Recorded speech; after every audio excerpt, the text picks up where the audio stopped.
49 दिन पहले योगी ने खाई थी सौगंध, आज कर दी पूरी। अतीक के बेटे को जहन्नुम पहुंचाया, अब अतीक की बारी। गाड़ी पलटने की हो गई तैयारी। कोर्ट में जज साहब के सामने था अतीक, लेकिन फैसला योगी की अदालत में सुनाया गया, वो भी ऑन द स्पॉट। योगी ने ऐसी मारी मार, अतीक हो गया लाचार। 3 IPS, 10 deputy SP, 20 inspector, 50 sub inspector और 300 सिपाहियों को लगाया। अतीक के खात्मे के लिए योगी ने बड़ा प्लान बनाया। योगी सरकार को चकमा देने की कोशिश कर रहा था अतीक का बेटा, फिर यूपी एटीएस ने ऐसे जाल बिछाया, अतीक के बेटे को ऊपर पहुंचाया। योगी ने एक तीर से कर दिए 2 शिकार। प्रयागराज कोर्ट में भी मच गया हाहाकार। अतीक अब वापस नहीं जाएगा, बेटे के साथ बाप भी मारा जाएगा।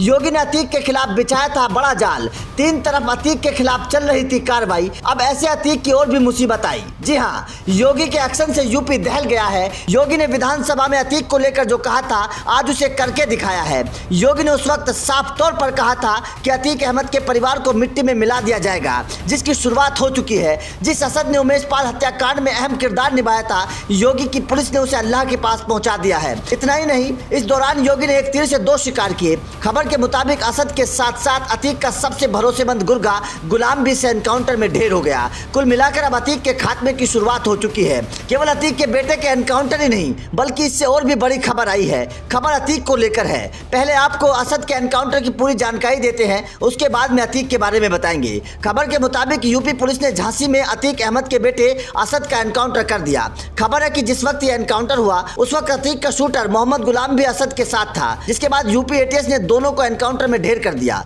दोनों पर पुलिस ने 5-5 लाख रुपए का इनाम रखा हुआ था।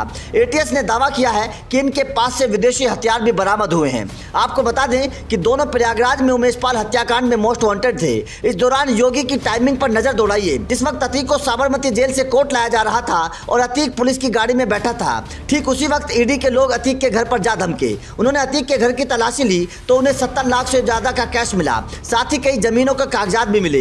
इसके अलावा अतीक की कई फर्जी कंपनियों का भी इस रेड में पता चला। ये रेड चल रही थी कि दूसरी तरफ यूपी एटीएस को अतीक के बेटे का पता चल गया। जैसी सूचना के आधार पर यूपी एटीएस मौके पर पहुंची तो अतीक के बेटे असद और उसका सबसे खतरनाक गुर्गा गुलाम दोनों को एटीएस ने ढेर कर दिया। जिस वक्त ये काम हो रहा था, उस वक्त तीसरे मोर्चे पर भी काम चल रहा था। उमेश पाल हत्याकांड मामले में साजिश रचने के आरोप में माफिया अतीक अहमद की पेशी के लिए उसे गुजरात की साबरमती जेल से नैनी जेल लाया गया। वहीं अतीक के भाई अशरफ को भी बरेली जेल से प्रयागराज लाया गया। अतीक अहमद के बाद उसका भाई अशरफ भी नैनी जेल पहुंच गया। पुलिस ने अशरफ को गुपचुप तरीके से 7:40 में जेल में दाखिल करवा दिया और इसकी भनक किसी को नहीं लगी। उमेश पाल हत्याकांड में अतीक अहमद और अशरफ की जब कोर्ट में पेशी हुई तो माहौल गर्मा गर्म हो गया। जिसके बाद कचहरी परिसर के बाहर सुरक्षा के पुख्ता इंतजाम किए गए। इतना ही नहीं, अतीक की पेशी से पहले उमेश पाल के घर के बाहर भी सुरक्षा बढ़ा दी गई। जिला न्यायालय परिसर और आसपास के क्षेत्र में भी पुलिस और पीएससी को तैनात कर दिया गया।